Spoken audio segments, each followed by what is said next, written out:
شبویل احمد ہندوستان کے معروف افسانہ نگار ہیں۔ انہوں نے جنسی اور نفسیاتی موضوعات پر ناول اور افسانے لکھے۔ ان کے 4 افسانوی مجموعے، 3 ناول اور 1 ناول شائع ہو چکے ہیں۔ افسانوی مجموعے: بگولے، سنگھاردار، القبوس کی گردن، عنکبوت، اردو کی نفسیاتی کہانیاں۔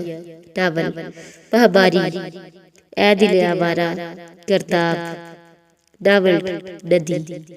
شبویل احمد 4 مئی 1943 کو ریاست بہار کے ضلع بھاگلپور میں پیدا ہوئے۔ ابتدائی تعلیم بھاگلپور میں ہی حاصل کی۔ 1957 میں گیاس سے میٹرک کیا۔ 1960 میں انٹر اور 1968 میں جمشید پور سے سول انجینئرنگ کی ڈگری حاصل کی۔ 1983 کے اوائل میں بوکارو میں بحیثیت انجینئر نوکری کا آغاز کیا اور چیف انجینئر کے عہدے سے 2003 میں سبکدوش ہوئے۔ انہوں نے اوائل عمری سے ہی کہانیاں لکھنا شروع کر دی تھی۔ ان کی 2 ابتدائی کہانیاں اس وقت شائع ہوئی جب وہ درجہ ششم کے طالب علم تھے۔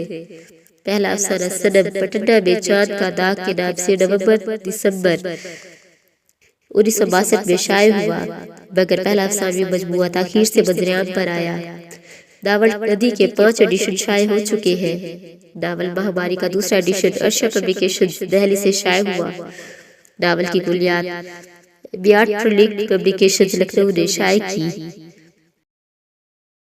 ان کے افسانوں کا ترجمہ ہندی، انگریزی، پنجابی اور دوسری زبانوں میں بھی ہو چکا ہے۔ علاوہ ازیں کچھ افسانوں پر فلمیں بھی بن چکی ہیں۔